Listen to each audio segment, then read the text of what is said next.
Happening now in Anderson, a second suspect arrested in connection with the death of a teenager, and he's about to appear for his bond court. Police say Nigel Barner is connected to the shooting of Imani Clemons. She's the teen who was shot and killed at an apartment complex December 29th. Barner is going through court right now. We have a crew inside that courtroom. We'll bring you updates with what comes out of that hearing. This is a look at the scene that night. Anderson police were called to Fairview Gardens. That's where they found Imani Clemons dead.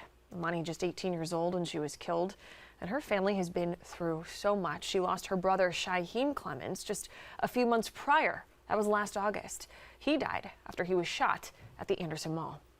This is the man accused of shooting Imani Ferguson, who was denied motion for bond back in December. We'll be sure to keep you updated on what's decided during today's hearing.